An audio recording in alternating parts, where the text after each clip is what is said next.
So what's a kin catalyst? I think that's the first thing we want to kind of explain to you, because this was our first kin catalyst. So kin catalyst is where the Kellogg Innovation Network identifies either an industry or an issue that has a major impact on global prosperity, and that we feel that we as an organization can help catalyze action in terms of step change innovation to address the challenges and opportunities that industry has. And the resource industry, we were able to tick all the boxes. And I think Mark and I kind of, fellow board members, we said that this is the right industry because it's very much at a crossroad, as you kind of got that feeling from the video. So when you think about that crossroad, what does that actually mean? So these are just a sample of headlines that have been coming out over just the last kind of 2 months that we're ahead of the event in Brazil. It's significant. The industry faces significant challenges from the countries in which it operates. It doesn't matter if it's in the developed countries like Australia or in the developing world in terms of super taxes, new royalty arrangements that basically fundamentally change the contractual arrangements that were developed when the projects were committed to. Full nationalisation occurs. So imagine you invest $2 billion in a project and the country just says, thanks, you can leave now, or we're going to change the ownership. We'll take 60% instead of the 30%. Productivity is declining. Australia, which is probably considered one of the most leading mining countries in the world, they've had an average 15% decline in productivity per annum for the last 5 years. And on a cost structure side, the industry, depending on what commodity or region, the cost increases are anything from 20 to 40% a year. So when you look at it, this is just unsustainable, and it gets to the point that Mark says is that, when you look at this, we're just not going to be able to provide the resources that we need both in this country and the developed world and the developing world. Just to give you an example, take my iPhone out. This has 71 different minerals in it. 71. I mean, we don't think about that. You just don't think there's 71 things that came out of the ground to build this baby. Okay, so Apple does.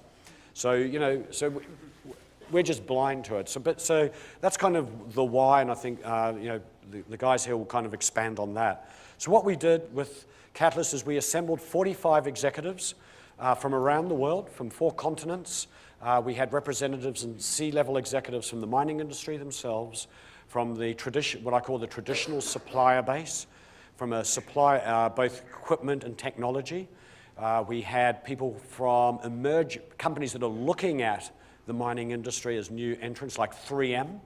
Okay, so their number one new growth initiative is the mining industry, 3M. We had people from major research institutions. We had representatives of NGOs. So Ray represented Oxfam NGO. We had the United Nations there. We had government people, and of course we had investors there to keep us honest. Around, it's all about return on capital, guys. So we had a great diverse audience that was really fantastic, and at the same time as having a very vigorous discussion, we also had a lot of education going on as well. So what we did was this was a 4-day program. So, and I won't go through it in depth, so we talk about setting the stage where we kind of outline the problem and the challenge, which not everybody in the industry readily accepts that there are these challenges. And we had a very refreshing discussion. Then we did kind of a deep dive around that, and then we did kind of the explore, develop, and create, which is really a process that we went through, because the whole idea of the Catalyst was to create action. So we curated a process that caused the people at the end to make a choice to either act and accept the challenge of moving away from the status quo, okay, or accept the status quo. So they had to make a decision. And you'll see, I'm very pleased to announce that there are some actually physical initiatives that were spawned out of this. And then lastly, we actually went and saw a real mine. So for many of the people that weren't that are on the periphery of mine, this was the first mine that they saw in Samarco, which was a joint venture. Was just fantastic. So these were kind of the 2 panels. So most of this was working sessions. Most of these people, I mean, they're all new Kenyans. There are only about 3 or 4 core Kenyans. Ewan was there, Dennis Brown was there, but the rest were people that had never experienced a kin event before. And they were blown away. They'd never been to an event where it wasn't lots of PowerPoints, where they had to really work for 4 days and do things. So this gives you an idea of the diversity of the people and the companies that we had. So we focused on 2 things. One was the operating platform, which is the how we mine, from exploration to reclamation, okay, from that whole value chain. So we talked about that as the unsustainability of that model. And then the other one was what we call a business model. And the business model is how a resource company engages with a country and a community to secure the rights to the resource and then maintains those rights over 10, 20, 30, 40, 50 years, which is a typical life of a mine. Okay, so that's that whole business model. Okay. Obviously, and this is the second time Kenyans had to put on hard hats. We did that at Panama. So that's Yon. So you can see there, the gentleman with the glasses. So Yon, that's you, right? He had a fantastic time. So, and Samarco, just so you know, is a fantastic mining company. It's a joint venture with Vale, the Brazilian mining giant, and BHP, which is the world's largest mining company. Just so you know, BHP, from a mining company size, is one of the top 10 companies in the world from a market cap and revenue perspective. Okay, so just to give you an idea of scale. It's a very interesting mine. It's right in the middle of kind of jungle and rainforest. And the resources are put through a pipeline in a slurry for 400 kilometers, 9,000 feet from above sea level down to the ports. So it's quite a unique kind of operation. So it's kind of very cool to see. So at the end, we actually resulted in 4 fantastic initiatives that are at various stages of development. So the most exciting one is the Development Partner Initiative, which is to develop a whole new business model, a much newer, new multi-stakeholder model. And again, Mark, Ray, and Mark will talk more fully about this. But basically what it is we have formed a working group, and the working group consists of Mark Cutafani is leading that group, and 2 other mining CEOs. Ray Offenheiser, president of Oxfam, is on that. Eric from the UN Habitat is on that as well, and 1 technology company.